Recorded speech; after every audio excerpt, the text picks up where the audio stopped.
une seule. Où est-elle passée, ta réussite? Nous avons l'air de quoi? Regarde Jacques A, rédacteur en chef. Jacques B, directeur de théâtre. Jacques C, conservateur. Jacques E, chirurgien. Jacques F, comédien célèbre. Jacques H, scientifique recherché. Jacques J, journaliste admiré. Jacques I, chanteur adulé. Excepté Jacques, excepté Jacques, excepté Jacques. Excepté toi, Jacques. Cet index accusateur, que vous avez fort beau d'ailleurs, Yvette Terrola, pourrait illustrer un peu de constante de votre tempérament, puisque cet index abrite à la fois le tranchant de l'ongle et le velouté de la pulpe. Oh. Cette aptitude à osciller de l'un à l'autre, sans crier pouce, peut constituer aussi un des aspects de votre réussite artistique de comédienne et de chanteuse. Justement, cette réussite, comment l'évaluez-vous par rapport à celle des Jacques fustigées dans la séquence que nous venons de voir tout à l'heure?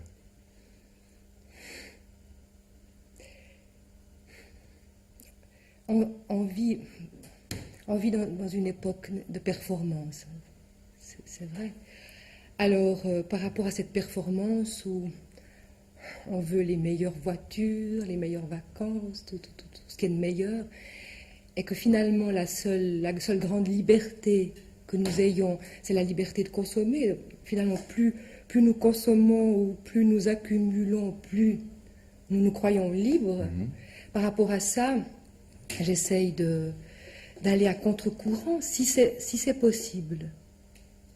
Si c'est possible, c'est-à-dire de me dire, nous n'avons pas qu'une partie matérielle ou qu'une partie physique, il y a toute une autre partie de nous où il faut aller à cette découverte-là, sinon on est cuit. Donc effectivement, quand dans la chanson je parle de réussite, il y a une telle... Ça devient planétaire maintenant, cette idéologie-là, l'idéologie du fric, s'en foutre plein les poches le plus possible. Après nous le déluge, comme si nous étions fâchés avec tout, fâchés avec la nature, fâchés avec les animaux, fâchés avec le monde. Alors comme on est très fâchés, on détruit tout. On a l'impression qu'on vit parce qu'on détruit. Et il faut vraiment renverser la vapeur et agir différemment. Évidemment, dans le métier que je fais, c'est difficile parce que la réussite, ça a une certaine importance. Parce que pour les autres aussi, si vous n'avez pas réussi, vous n'êtes rien. Et on parle toujours aux autres, enfin très souvent, par rapport à leur statut social. Très difficile d'écouter vraiment quelqu'un, de découvrir qui est l'autre, en dehors de son statut social. Alors pour moi, la recherche que je fais, c'est d'essayer d'apporter par mon métier, si c'est possible, un peu de lumière aux autres, un peu d'éclairer leur regard, mais sans forcément essayer de m'y voir. Je rappellerai, parce qu'il y a bien sûr quelques ignorants, que vous avez servi au théâtre Molière, Racine, Marivaux, Goldoni, Gorky, Genet, Duras, Brecht, également des auteurs suisses romans comme Probst et Cuneo, qu'on vous a vu également à la télévision dans des dramatiques de Goretta, Burckhardt, Dalin, épisodiquement aussi un petit peu au cinéma, chez Gonzette, Yersin et Veuve. Et puis enfin, sur le plan de la chanson proprement dite, vous avez enregistré jusqu'ici 4 albums, dont le dernier, un double album. Alors justement, on se pose un peu une question. Quand vous êtes au théâtre, vous êtes entouré d'autres comédiens. Et quand vous êtes sur scène, en tant que chanteuse, vous êtes seule. Ce serait un petit peu la clé de votre spiritualité, c'est-à-dire se maîtriser d'abord soi-même pour ensuite s'élargir et rayonner vers les autres. Ou je me trompe complètement? Non, vous vous trompez pas complètement, mais c'est vrai que c'est deux choses différentes, bien que très, très semblables. Simplement, dans la chanson, il y a des petites choses que j'avais envie de dire et que je ne peux dire que dans un tour de chant. C'est tout. C'est tout. C'est court. Vous êtes, je crois, d'un milieu catholique. Oui, Est-ce que bourgeoise, gruyérienne même. Est-ce que la liturgie de la religion catholique n'a pas encouragé votre attirance vers le théâtre qui s'est finalement manifestée assez tôt? C'est vrai que ça s'est manifesté assez tôt. Quand j'étais très, très jeune, donc j'étais à l'école chez les Sœurs du Valentin à Lausanne. Et j'avais une grande attirance, c'est vrai, pour le côté un peu théâtral de la cérémonie, de la messe et tout ça. Je chantais dans des chœurs. C'était Michel Corbeau qui était maître de chapelle au Valentin. Ah oui.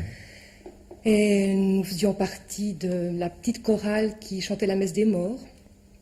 Et comme c'était une grande paroisse et qu'il y avait beaucoup de morts, nous étions fréquemment appelés. Donc nous rations les cours, beaucoup de cours durant la semaine. On venait nous chercher parce qu'il y avait un office religieux. Et on allait chanter la messe des morts. J'ai gardé des très très beaux souvenirs de ça. Et quand j'étais à l'école, là, je me souviens que j'avais un objectif comme ça dans ma vie. Je voulais être une sainte. C'était une chose qui m'aurait plu, d'être une sainte. En tout cas, je voulais en tout cas entrer dans les ordres, ça c'était sûr. Et quels étaient vos modèles de saintes à l'époque? Écoutez, je me souviens très bien de Sainte Thérèse d'Avila, Sainte Thérèse de Lisieux.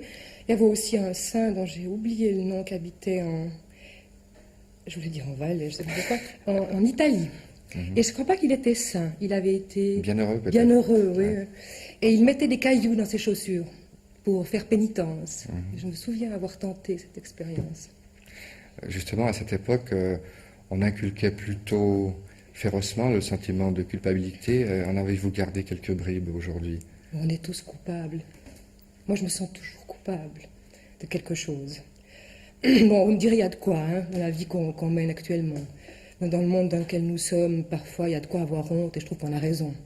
On vit tellement... On peut quand même dire honnêtement que nous pétons, nous rotons dans le confort, et puis qu'il faut quand même qu'on se le dise. Alors, on a des belles paroles, on veut dire, on arrive à disserter sur des tas de sujets, mais on a tellement de privilèges que si on nous en enlève un tout petit bout, je me demande comment nous réagirons. Je me demande si nous nous rendons compte encore de ce qu'est vraiment que la vie, les choses essentielles, les choses simples. On a tellement de couches successives qui nous constituent, qu'il faut un sacré nettoyage, je crois, pour arriver à une chose simple, à une chose... Enfin, moi, j'ai l'impression d'avoir la tête pleine de choses inutiles. Mais dans ce travail sur soi, est-ce que vous pensez que les religions ont un rôle à jouer ou au contraire, elles sont génératrices d'angoisse et de malheur? Bon, évidemment, au-delà de la religion, au-delà des dogmes, je pense qu'il y a une recherche personnelle qu'il est indispensable de faire. On ne peut pas se contenter de dire qu'on va à l'église et qu'on croit en Dieu. C'est encore pas ça la recette de l'ouverture et de la possibilité de l'amour. Et je pense que la recherche personnelle, elle est fondamentale. Il y a un jour, moi, je me suis dit, mais pourquoi tu vis si mal? Pourquoi tu as tant d'angoisse? Pourquoi tu as tant de peur? Pourquoi tu souffres comme ça? Pourquoi tu vis toujours à côté des choses?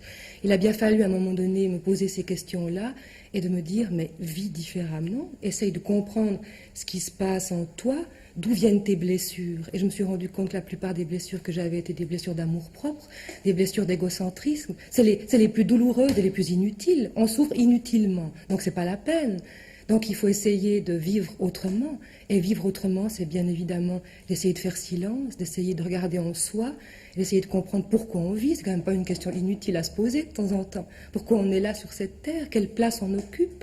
On a une place essentielle. On est peu de choses, mais en même temps on est beaucoup de choses parce que sa place, personne ne peut l'occuper. Donc comment l'occuper le mieux possible? Comment faire que sa vie soit vivante tous les jours? Y a-t-il une vie avant la mort? Est-ce que vraiment on arrive à vivre tous les jours pleinement en se disant, voilà, ce matin je me réveille, qu'est-ce que je vais faire de ma journée? Est-ce que je ne vais pas passer à côté de nouveau de ma vie? Et je crois que on a en soi beaucoup de choses, le bien comme le mal. Je ne crois pas qu'on puisse les séparer et qu'il faut découvrir qu'est-ce qu'il y a de divin en nous, qu'est-ce qu'il y a de lumière. Et développer ça. Alors chacun a sa façon, chacun a son chemin, mais je crois que c'est indispensable. Enfin, moi je ne pense pas que je pourrais vivre sans poursuivre ça et trouver ma part de spirituel qu'il y a en moi. Je crois qu'il y a moitié physique, moitié spirituelle, et que les racines, elles sont aussi bien dans la terre que dans le ciel, et on est entre les deux, et il faut trouver cet équilibre-là, et il est plus que nécessaire, il est vital. Le chemin du cœur, trouver le chemin de l'ouverture vers l'autre, d'abord vers soi, s'aimer et s'accepter, cette ouverture-là, et après pouvoir aller vers les autres avec s'élargir, comme disait Garneau, élargir l'individu qui nous concierge l'éternité, parce qu'on est tellement pris dans des lieux communs, dans des stéréotypes, dans notre petite vie, nos petits privilèges, qu'on ne sait même plus après ce qu'on fait et pourquoi on le fait.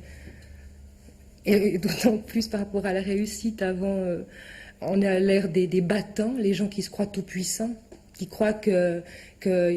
On entend souvent dire « je fais ce que je veux, je vis comme je veux, donc je suis libre ». Mais moi, je crois que la liberté, c'est tout le contraire, j'entends. Et cette espèce de fatuité, cette espèce d'orgueil que les gens ont en pensant diriger le monde, c'est dramatique. Ce qui ne veut pas dire qu'il faut être non plus humble et petit, comme on nous l'a enseigné trop souvent, justement dans les religions.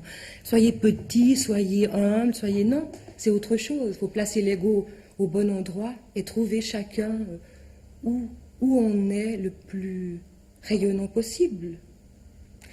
Vous avez vécu... J'ai beaucoup parlé. Non, c'est très bien. Vous avez vécu à Lausanne, accessoirement aussi dans le canton de Fribourg, vous l'avez dit, je crois chez votre grand-mère maternelle. Vous avez vécu en également, vacances, oui, également dans le canton de Neuchâtel, comme jeune comédienne au Théâtre Populaire Roman. Donc vos racines sont très, très imprégnées de la terre romande. Est-ce que vous vous sentez aujourd'hui toujours de ce terreau-là? Oui, oui. Oui, oui. Mais oui, je crois. En tout cas, quand je vais à Fribourg, je ne sais pas pourquoi, je ressens assez fort les gens. Je me sens assez fribourgeoise. Et puis, en même temps, il y a aussi autre chose. J'ai l'impression d'être entre deux naissances en ce moment. Fatiguée de mon ancienne vie, fatiguée, lasse, et très, très heureuse, parce que j'ai l'impression qu'il y a d'autres choses qui s'ouvrent à moi, insoupçonnées jusqu'à présent. Et parce que, ouais, des choses qui sont à l'intérieur de moi que je découvre. Et des petites, parce que je crois que c'est un chemin tellement silencieux qui ne fait pas d'éclat, quoi, mais c'est pas important. Et je me disais que bientôt je serai tellement née, tellement de nouveau née, que j'aurais plus besoin d'être de nulle part, en fait. Vous avez dit une fois, je crois, que lorsque vous composiez une chanson, vous partiez toujours d'un fait sensible et affectif. Vous avez dit ce que je fais sans racine est mauvais. Oui, ça c'est peut-être aussi parce que je ne suis pas vraiment une écrivaine. Je suis obligée toujours de partir de choses que j'ai ressenties à l'intérieur. Mais quand je joue, c'est aussi un peu pareil. Je construis petit à petit et il faut que ce soit organique pour que je le ressente vraiment. Bon, des fois, on est complètement faux, on est complètement à côté, on fabrique. D'autant plus quand on est comédienne, je trouve que c'est très difficile de trouver, au bout de 20 ans de métier, qui on est. Parce que tellement l'habitude d'interpréter des rôles, toujours, interpréter, d'être jamais... Et en fait, on est tellement multiple à l'intérieur, on a tellement de personnages en soi, que c'est difficile des fois, parce qu'on est un peu tiraillé de partout. On vous écouterait des heures. Malheureusement, comme on dit toujours, il faut tenter de conclure. C'est difficile dans votre cas. Est-ce qu'il y a quelque chose qui vous titille Bon, j'ai cité avant Michel Garneau, oui. Qui dit des choses magnifiques. Par exemple, qui dit « Arrêtez, il y a beaucoup de bruit dans le monde dans lequel on vit. Cessez ce vacarme, on ne s'entend plus venir au monde. » Et il a écrit un poème, par exemple, que je trouve très beau et qui a à voir avec le chemin du cœur et l'ouverture vers l'amour. Il dit « Nous sommes comme de la neige, nous descendons lentement vers ce printemps de l'inconnu, chacun, chacune, unique, et cependant se ressemblant tellement qu'on n'a même pas à faire semblant, aussi bien se traiter avec grande délicatesse. Comme la mort est une grosse évidence qui n'a pas besoin qu'on la nourrisse, c'est bien toute la vie qu'il faudrait que l'on libère, avec tout ce qu'on a de force au cœur, pour bien imaginer l'amour, pour bien imaginer le corps de l'autre, le sang de l'autre, la vie de l'autre, la mort de l'autre, la joie de l'autre à vivre sa vie dans cette neige délicate du passage et bien imaginer l'amour.